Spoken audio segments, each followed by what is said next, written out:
Everyone's asking if this is about oil, power, or revenge, but maybe we're missing the real question entirely.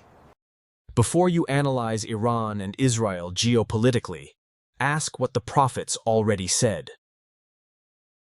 I watched kingdoms rise and fall overnight. Don't think Babylon was the last empire with ego issues. You think the threat is missiles, but I see spirits stirring ancient rivalries from the dust. This isn't new. Persia's in play again, and Revelation already laid the groundwork. Everyone's debating whose side is right, but no one is asking, whose timeline are we really on? I used to decode dreams for kings. What I'm seeing now, nations walking straight into prophecy. This isn't checkers. And if you think it's about land, you're 2 moves behind the scroll. I've seen angels halt invasions. I've seen kings fall from a whisper. This feels familiar. Y'all keep asking who's gonna win, but the scroll never said it was about winning. It said, watch and understand.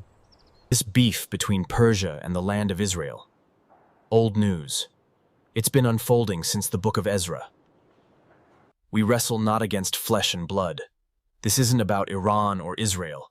It's about spiritual rulers and ancient strongholds. In my vision, I saw a ram with 2 horns. One was higher and rose last. That was Persia. Then a goat came swiftly from the west. With a single horn, he crushed the ram. Greece followed Persia. These cycles? Empires rise, clash, and crumble. God stays. The word never changes. If the Euphrates dries and kings march, don't panic. Pray. Obey the Spirit. The men of Issachar understood the times. We need that same discernment now. Isaiah, Ezekiel, Jeremiah. They all saw what's happening now, if you've got eyes to read. Look here, Persia is literally listed as one of Gog's allies. This isn't made up. Matthew 24, Jesus laid it all out. Wars, rumors, deception, earthquakes, it's all there. You were told Revelation was a riddle. It's actually a roadmap. Revelation 16 says the kings of the east will march once the river dries. You're watching it now. Just because it's written doesn't mean you should not pray. Even Jesus prayed in Gethsemane. This is bigger than missiles. It's hearts, deception, and who you really serve. The nations may not repent, but you still can. Even Nineveh had a window to repent. So do we. Too many scroll past prophecy like it's old news. But every trumpet is still echoing. In the 3rd year of Cyrus, I saw visions of conflict, men trembling. This moment was foretold. To those who fear the Lord, don't faint. Don't fold. You're not alone. What you see on the news, echoes of ancient prophecy.